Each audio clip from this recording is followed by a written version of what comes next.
up, babes? We are going to have a bit of a catch up today. Not me and Wallace, me and you. We catch up all the time, don't we?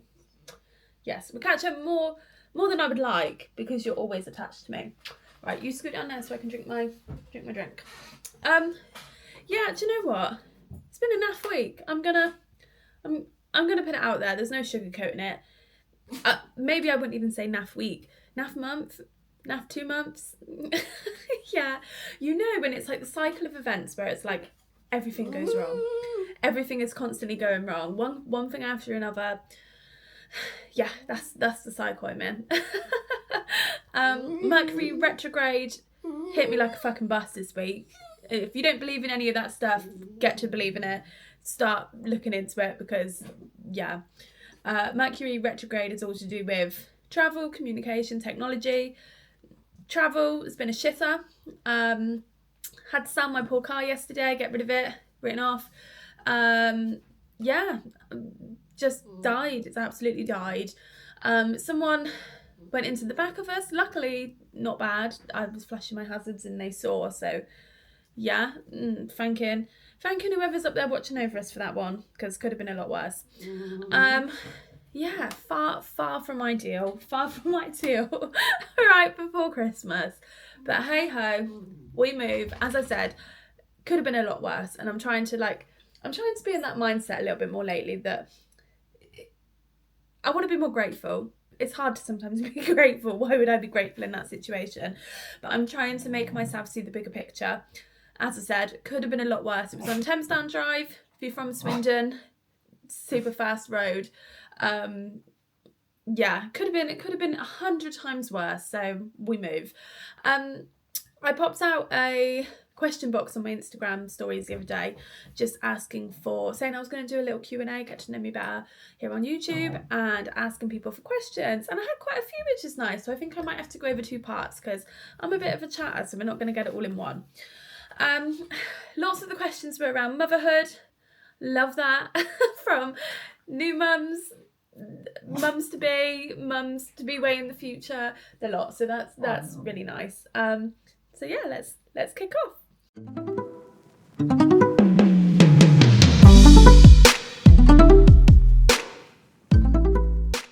So one of the questions was, how are you finding motherhood? And the answer to that is, I love it. I absolutely love it. Now, when I was pregnant, everyone always says to you that, like, just wait until this, just wait until that, or, oh, it's going to be so hard, you know, we've had awful experiences. And don't get me wrong, there's hard parts. Of course there's hard parts. And people will find different things hard, like that's inevitable. I just wish people had been more positive, I think is what I would say. That yes, it's hard. Yes, it's really tough. Yes, you no longer get lovely Sunday naps on the sofa anymore or lay-ins. But the positives outweigh the negatives. For me, anyway. That's not to make anyone feel bad. That's not to rub it in anyone's faces. That's just my experience. I love it, and I love Albs' age now that he's getting way more interactive. He's picking up new skills, learning new words, getting excited by all of the stuff he's learning. It's just absolutely lush. It just fills my heart with such joy. Like yesterday, for the first time, he said the word nana. He's a banana fiend. Like, he loves a banana, that kid. Yeah, and I said, oh, you know, here's your nana. Broke it up for him, and he was like, nana. And I was just like, oh, you were just so scrumptious. Yeah. So yeah, the answer to that is, I love it. Hard work, really hard work, especially alongside working and trying to find time for yourself, which is non-existent anymore. But for me, the positives way outweigh the negatives, and it's the best thing I've ever done. Hands down. Okay, I had one similar to this, quite a few of them actually, and completely feel you on this one. I sort of judged them into one. I'm just looking at my phone, sorry. Sort of judged them into one, but I don't feel like myself after becoming a mum. How did you do it? Yeah. Yeah, you won't. I think for me, it was accepting the fact that I wasn't ever going to feel like myself pre-baby because I'm not her anymore. Like, I changed. And honestly, as cringy as it sounds, as cheesy as it is, when you have a baby, you change. You do change. You might think you're not going to change, you know, or you might have seen people have children and you think like, God, like they have changed a lot. And like, yeah, I think you can't be who you were pre-baby. Yes, you might get back elements of it and you might, you know, that might build up into this new version of yourself. But I think your whole, well, I'm talking for other people here. From my own experience, everything changes. Your schedule changes, your lifestyle changes. For me, my personality changed, my focus has changed, my responsibilities change, my, you know, what I'm striving towards, that changes. Everything about you changes in such a short amount of time. So not only do you have, you know, this new journey of becoming a mum and navigating motherhood and all the fucking hardships that come with that, because there's many. You're also navigating yourself as a new person. And I would only say now, Albert's 1, coming up to 13 months. I don't know how long we're talking months for, but I'm going to roll with it still. I would say it's only now that I'm becoming comfortable with who I am. And actually, I would say I probably feel more comfortable with who I am now than pre-baby as well. I think I was one of them people that was always like searching for my style and searching for where I would feel confident and how I wanted to look and how I wanted to present myself. And that's gone on for years. Like, I've always struggled with that side of things. And I think I finally hit a place lately where I'm like, yeah, this is what makes me happy. This is how I want to dress. This is how I want to look. This is how I want to present myself. So yeah, it's taken a while, and don't get me wrong, there's days where I don't want to leave the house, I don't want to look in a mirror, I don't want to do anything, see anyone, etc. But I would say as a whole, it's taken sort of this long to, I won't say refine myself, because as I said, I'm very much aware, shush. You're not a mum. You don't get a say in this.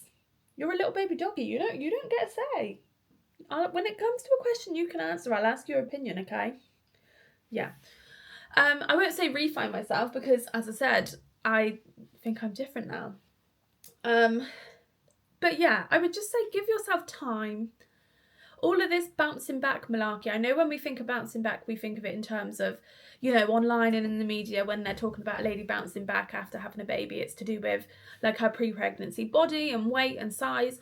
But I also think of it mentally, and I think that's why I'll say go easy on yourself, because it could take months, it could take years.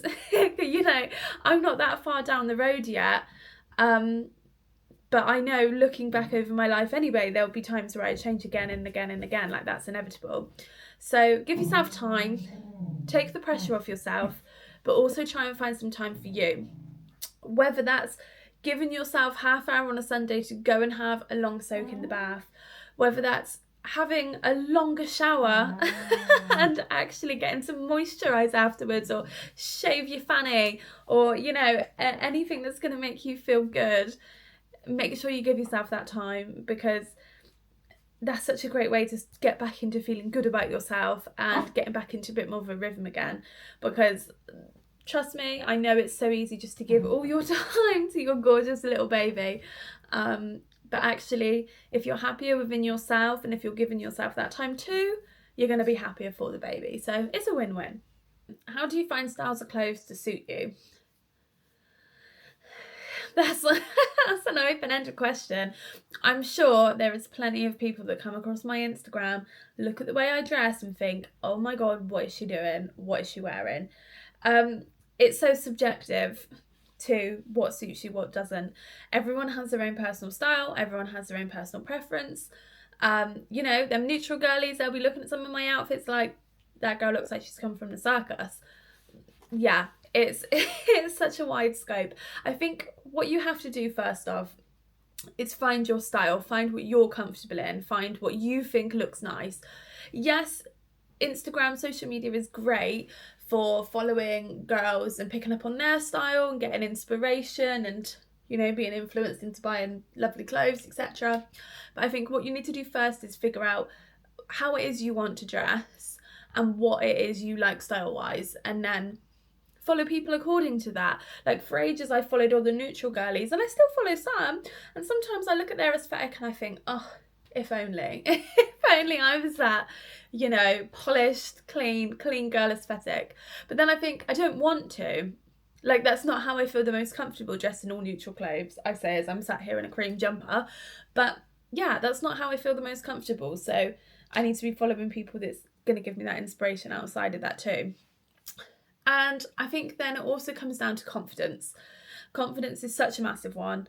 And, you know, there's this whole body positivity, body confidence thing. I know myself, I say that often.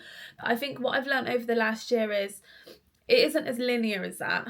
It isn't as linear as feeling crap about yourself, doing the work, feeling better. Oh my God, I feel amazing. I feel brilliant. I love looking in the mirror. Because there will be days where you feel like the baddest bitch alive. There'll be days where, you know, you feel like you could rival Rihanna in a sexiness competition. And then there are days where you'll feel like a toe. You know, that's life. That's, you know, Kim K, Ashley Graham. There'll be days where they feel like utter shite. You know, where they don't like the way they look. They feel naff, they feel bloated, they feel horrible. Nothing fits them right. That's the world. And you may feel like everyone else around you is super confident, feels super amazing. But I promise you, anyone you walk past has their own insecurities too. Okay? And girls you see online, yes, we share the nice outfits. Yes, we're dressed up nice. I can guarantee some of the outfits you see on my page, I whack on for a video, right, to make myself feel good. I have that half hour dressing up, and then I'm straight back in my sweats again because I'm downstairs into mum mode. You're not going to see me in mum mode carting about in leather trousers or a midi bodycon dress. You're not. Like, that's not going to happen. It's, you know, it's just taking everything with a pinch of salt and realising that everyone is in the same boat, okay? Everybody. Everyone has good days. Everyone has bad days. One thing I've done recently to help actually is I had a colour analysis done, because especially after having albs, I just felt very lost with what I liked, what I didn't like, what suited me. That was super helpful. That was really helpful because it really just helped me understand what colours actually suit me. So yes, there might be colours I love wearing because I think they're nice and they, you know, make me feel good, but actually having an understanding of what colours actually suit you, actually look good on you, again, massive game changer. Such a good thing. So if you're someone who's finding it really hard at the minute, you're really stuck, you're really a bit lost, I would maybe say something like a colour analysis could be a good first step. Yeah, to help you figure out what kind of style it is you want, and then you can get into the how you're going to get there. What do you do for work? I work. So that's normally a misconception. Lots of people think I do social media full time. I really don't. I think the problem with social media is it's too, what's the word? I can't think of the word. Too irregular. That some months you can do amazingly when it comes to paid ads, etc. Other months, not so great. So I would be very hesitant to take that leap. Why are you whining? Come on. I would be very hesitant to take that leap to doing it full time because it's a lot of pressure. So work-wise, I work in marketing. I also have a couple of little side businesses because I'm someone that likes to have that kind of thing going on. Yeah. Ambitious, maybe is the word. I don't know. So I have a wedding content creation business. So I shoot weddings. It's a bit like videography, but you do it on a phone. I also use like camera and stuff too. But the whole idea is you get it back to them the next day. So within 24 hours, there's no wait in, etc. That's a good business. I enjoy that. It's something different.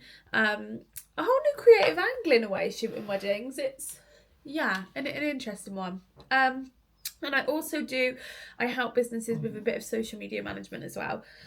So sort of using my marketing experience, social media experience, all in one. Yeah, really enjoy it. And then obviously social media is sort of that little hobby, side hustle as well. You got your own social media, don't you?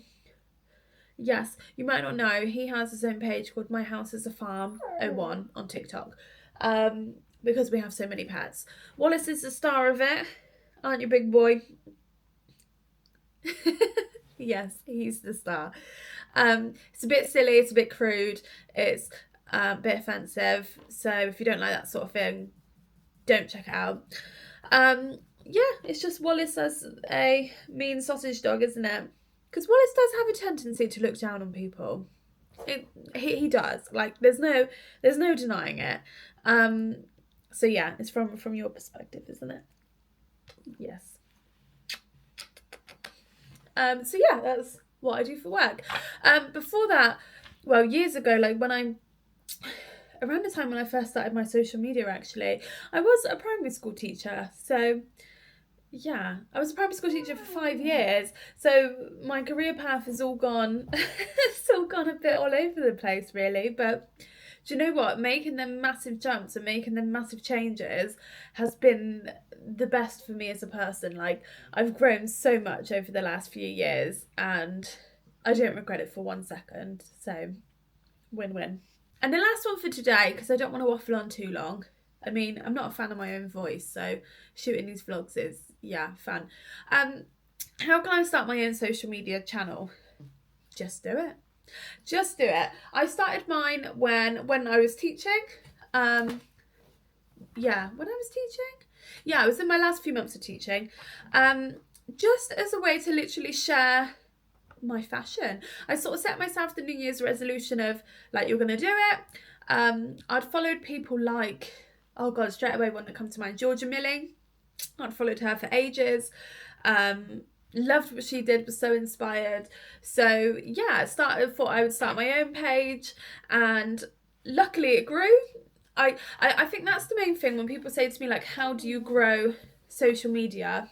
And this may sound funny coming from someone that does like social media management too, but you can do all the planning in the world and you can do everything for algorithms and, you know, everything else. But I think there is an element of it, of luck.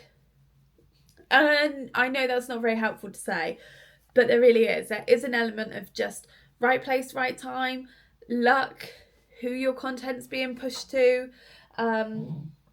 Yeah, and I say that from experience because, you know, there can be trends on TikTok that go crazy and then you work with brands and, like, you do the same trend and it just completely flops.